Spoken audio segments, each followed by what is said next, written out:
ये कहानी आबा नाम की एक लड़की की है जो कि शहर में रहती है और एक दिन वह गांव में शादी के लिए आती है और गांव में उसके साथ कुछ ऐसा होता है कि आपके सुनकर रोंगटे खड़े हो जाएंगे और उसकी खुशियों से भरी हुई जिंदगी नर्क बन जाती है।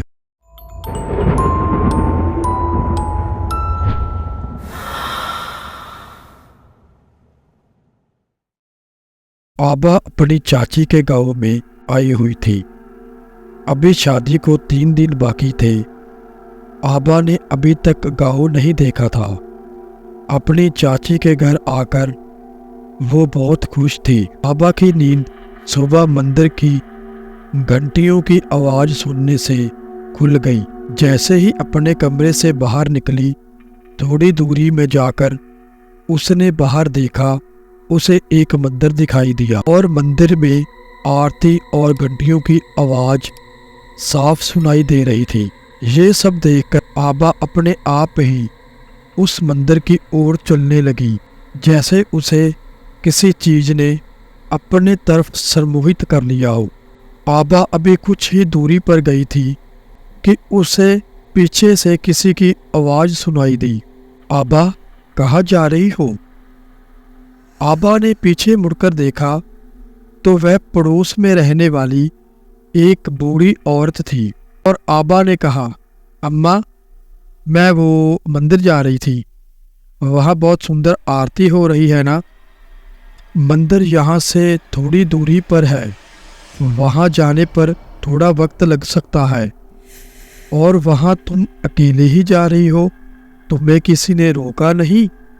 अम्मा ने थोड़ा सा हैरान और परेशान होकर पूछा। आबा कहने लगी, अम्मा, मंदिर अगर दूर होता तो मुझे आरती और घंटियों की आवाज़ सुनाई साफ साफ नहीं देती।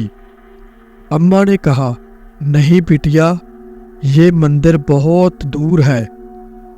ये जो तुम आरती और घंटियों की आवाज़ सुन रही हो ना, ये केवल कोई आदमी नहीं गा रहा। वह मंदिर का पिशाच जो कि मंदिर में पूजा कर रहा है और आरती कर अपनी प्रेमिका को बुलाता है।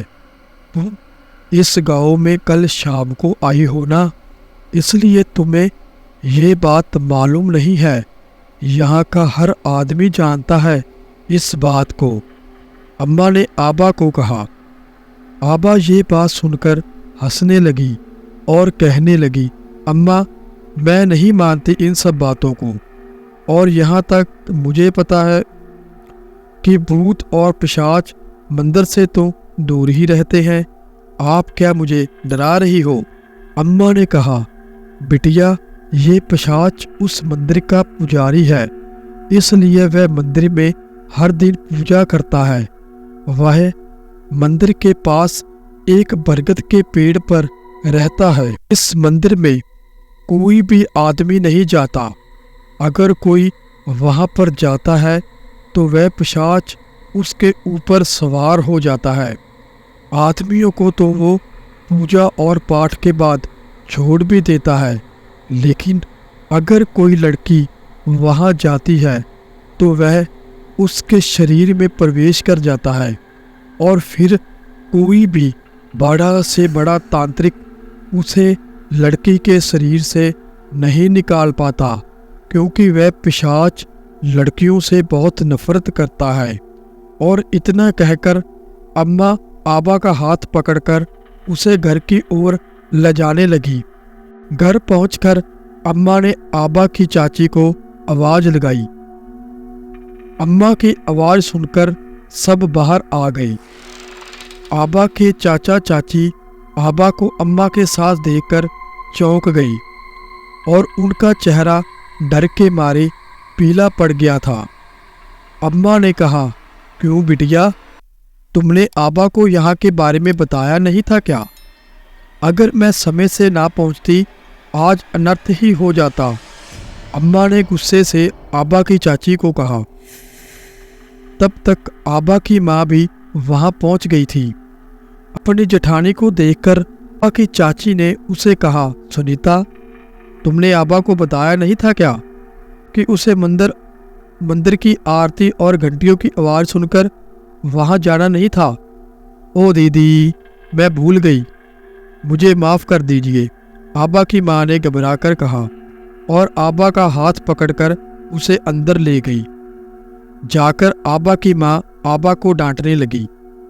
थोड़ी देर बाद आबा की चाची की लड़की, जिसकी शादी में आबा आई हुई थी, उसके पास आती है और कहने लगी, आबा, तुम वहाँ जाना नहीं, क्योंकि वो मंदिर वाली पिशाच की कहानी सच है। वह सचमुच है। लोग कहते हैं वह पिशाच मंदिर के पुजारी का बेटा था। उसका नाम सुनील था। वह बहुत भजन किया करता था और बहुत सुंदर गाता भी था और दिखने में इतना सुंदर कि सभी गांव की लड़कियां उस पर मोहित थीं। कहते हैं यहाँ के जिम्मेदार की बेटी शालिनी बहुत खूबसूरत थी और वो चरित्र की अच्छी नहीं थी। वह लड़कों को अपने खूबसूरती के जाल में फंसा लेती थी और जैसे ही उसका मन भर जाता तो उस लड़के को वो छोड़ देती थी। इसी तरह शालिनी सुनील को अपने झूठे प्यार में फंसा लेती है। सुनील शालिनी से सच्चा प्यार करने लगा था। शालिनी वो तो बस अपना टाइम पास कर रही थी उसके साथ। शालिनी के पिता ने उसका विवाह कर दिया था। ये बात सुनकर सुनील बर्दाश्त नहीं कर पाया और वो पागलों की तरह करने लग गया था। कहते हैं शालिनी जब अपने मायके आई तो वह सुनील से मिलने उसके पास गई और उसे कहने लगी वो आज भी उससे प्यार करती है। ये सुनकर सुनील ने उस पर विश्वास कर लिया। शालिनी के पिता ने शालिनी को सुनील की बाहों में देख लिया था। तब शालिनी ने अपने पिता को कह दिया कि सुनील उसके साथ जबरदस्ती कर रहा था। ये बात सुनकर शालिनी के पिता ने सुनील को मंदिर के पास वाले बरगद के पेड़ पर फांसी से लटका दिया। सुनील को फांसी की ये सजा गांव की पंचायत ने दी थी। सुनील कहता रहा कि उसने शालिनी के साथ कोई जबरदस्ती नहीं की। शालिनी की सहेलियों ने भी झूठ बोल दिया कि सुनील मंदिर में आने वाली हर एक लड़की से जबरदस्ती करता है। ये बात बहुत सी लड़कियों ने कही, जिसकी वजह से पंचायत ने शालिनी की बात को सच मान लिया और सुनील अपनी बेगुनाही साबित नहीं कर पाया। उसके बाद गांव वालों ने सुनील के परिवार को बहुत तंग किया। गांव वालों से परेशान होकर सुनील के परिवार ने आत्महत्या कर ली। तब से गांव वाले कहते हैं कि सुनील उस मंदिर और पेड़ पर पिशाच बनकर रहता है और गांव की लड़कियों से बदला लेता है। जिसने ये देखा था उसने ये भी बताया कि उसने शालिनी और उसकी सहेलियों को बड़ी बेरहमी से मारा था। वहाँ कोई लड़की नहीं जाती। वहाँ अगर कोई लड़की जाती है तो वो उसके शरीर में प्रवेश कर जाता है और उसके साथ दुष्कर्म करता है और बाद में उसे मार देता है। वह पिशाच इतना शक्तिशाली है कि कोई भी तांत्रिक उसे अपने वश में नहीं कर सकता। इसलिए तुम उधर भूलकर भी मत जाना। अवनी आबा को सारी बात बता देती है। आबा को भूत और पिशाच पर बिल्कुल भी विश्वास नहीं था, इसलिए वो इस बात को जानना चाहती थी। जब वो गांव के एक मास्टर के पास गई तो उसे कहने लगी कि मुझे भूत और पिशाच पर बिल्कुल भी यकीन नहीं है। वो ये सब गांव वालों को बताना चाहती है और इस काम में वो मेरी मदद करे। तब स्कूल के मास्टर जी ने थोड़ा गुस्सा होकर कहा कि आत्मा होती है, इस बात से इनकार नहीं किया जा सकता। ये बात तुम अपने मन से निकाल दो कि आत्मा नहीं होती। मैंने खुद आत्मा को देखा है। ये सब सुनकर आबा चुपचाप वहां से चली गई। दोपहर को उस मंदिर में जाने का सोचती है। क्योंकि घर में शादी थी तो आबा चुपचाप घर से बाहर निकल आई और सीधे उस बरगद के पेड़ के पास आकर रुक गई। वहां उसे ऐसा लगा कि कोई उसके पीछे खड़ा है। जब उसने पीछे मुड़कर देखा तो वहां पर कोई नहीं था और जैसे ही आबा आगे बढ़ने लगी तो किसी चीज ने उसे पीछे से बहुत जोर से पकड़ लिया। उसके मुंह से चीख निकल गई। तब उसे एक डरावनी आवाज सुनाई दी। क्यों, अब तो तुम्हें विश्वास हो गया ना कि मैं हूं। आबा उसे अपनी पकड़ से छुड़वाने की कोशिश करने लगी। वह कामयाब ना हो सकी। उसकी पकड़ से आबा का दम घुटने लगा। वो डरती हुई आवाज में पूछने लगी, तुम कौन हो और मुझे क्यों पकड़ रखा है? मैं जानती हूँ तुम कोई पिशाच नहीं हो। तुम एक आदमी हो जो कि लड़कियों के साथ दुष्कर्म करता है। इतना बोलते ही पिशाच आबा को हवा में उछाल देता है। वो गोल गोल घूमने लगी। अब विश्वास हुआ ना कि मैं कोई आदमी नहीं, सचमुच का पिशाच हूँ। तभी आबा ने देखा नीचे बहुत बड़े आकार का एक बड़ा राक्षस खड़ा है।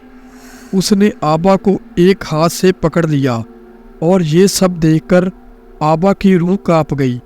आबा ने कहा, नहीं नहीं, मुझे छोड़ दीजिए, मुझसे गलती हो गई। आबा नीचे गिरने ही वाली थी कि अचानक वो जमीन पर सीधी खड़ी हो गई।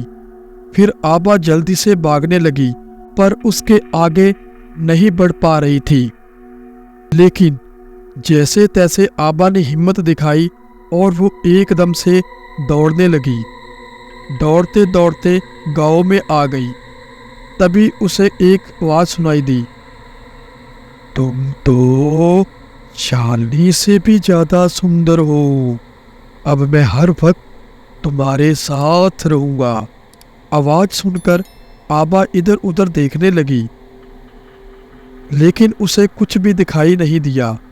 इतने में आबा की माँ उसे देख लेती है और बोलती है कि तुम कहाँ से दौड़कर आ रही हो। आबा ने अपनी माँ को कहा कि मुझे गांव देखना बहुत पसंद था। मैं गांव देख रही थी और आप मुझे ढूंढ रहे होंगे, इसलिए मैं जल्दी जल्दी दौड़कर आपके पास आ रही थी। फिर वो अपने घर आ गई और बहुत डरी हुई थी। वो जल्दी से अपने कमरे में चली गई। आबा के कमरे में अंदर जाते ही दरवाजा अपने आप बंद हो गया। ये सब देखकर आबा का पूरा शरीर पसीने से लथपथ हो गया था। डर के मारे उसका पूरा चेहरा पीला हो गया था। तब वह पिशाच आबा के शरीर से बाहर निकल आया। ये देखकर आबा ने चिल्लाने की कोशिश की, पर उस पिशाच ने आबा को बिस्तर पर फेंक दिया। आबा के मुंह से कोई आवाज नहीं निकली। पिशाच ने उसका मुंह बंद कर दिया था। आबा ने अपने आप को छुड़वाने की बहुत कोशिश की, लेकिन वह नाकाम रही। आबा दर्द से चिल्लाने लगी। फिर वो बेहोश हो गई।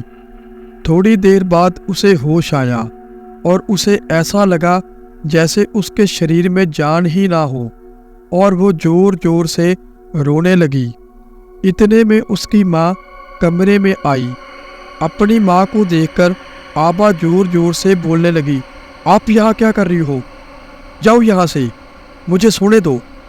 आबा की माँ ने उसका चेहरा ध्यान से देखा और उसे थोड़ा शक हुआ, क्योंकि आबा के बात करने का ढंग कुछ ठीक नहीं था। आबा की माँ ने पूछा कि तुम कहाँ गई थी? सच सच बताना, कहीं तुम उस मंदिर में तो नहीं चली गई थी? आप तो बहुत होशियार निकली। आपने तो सब जान लिया है। ये मुझे मिलने वहां गई थी और मैं इसके साथ यहीं चला आया। अब कल मैं इससे शादी कर लूँगा और इसे अपने साथ लेकर चला जाऊँगा। वो पिशाच बोलने लगा। आबा के शरीर से बाहर निकल ये सब देखकर आबा की माँ बहुत डर गई थी। इतने में ही आबा की चाची कमरे में आई और बोलने लगी, ओहो, तुम दोनों यहाँ ही हो? घर में फंक्शन की सब तैयारी हो गई हैं, चलो जल्दी से चलो।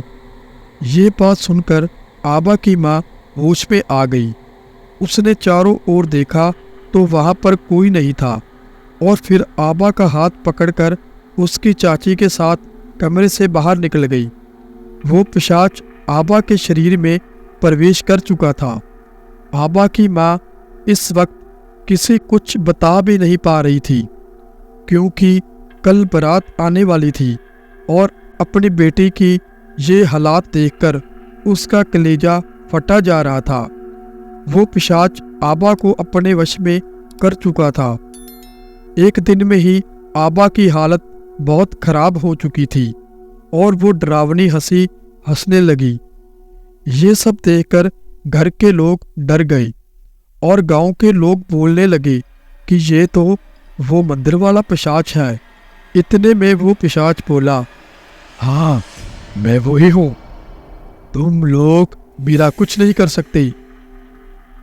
इतने में गांव के बूढ़े आदमी ने कहा कि यहाँ से थोड़ी दूर एक बहुत शक्तिशाली पंडित जी रहते हैं, हमें इसे लेकर उनके पास जाना चाहिए। ये सुनकर आबा की माँ और चाचा चाची उस पंडित जी के पास जाने के लिए तैयार हो जाते हैं, लेकिन वह पिशाच इतना शक्तिशाली था, किसी गांव वालों के पकड़ में नहीं आ रहा था। फिर गांव वाले बोलते हैं, हमें पंडित जी को यही घर लाना होगा। फिर आबा के चाचा और कुछ गांव वाले पंडित जी के पास जाते हैं।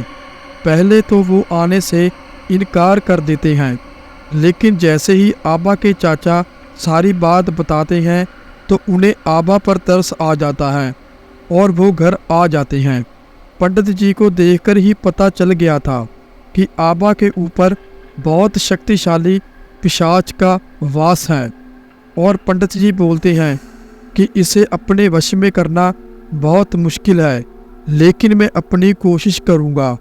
आबा को नीचे अपने सामने बैठने के लिए बोलते हैं, लेकिन वह पिशाच उसके सामने बैठने से मना कर देता है और इधर उधर उठक पटक करने लगता है और दीवारों पर चलने लगता है। इतने में ही सारे घर में ऐसा लगता है कि खून ही खून हो। ये सब देखकर गांव वाले बहुत डर जाते हैं। ये सब देखकर पंडित जी को बहुत गुस्सा आता है और वो उस पिशाच को कहते हैं, तुम ऐसे नहीं जाओगे। और वह पिशाच हंसने लगता है।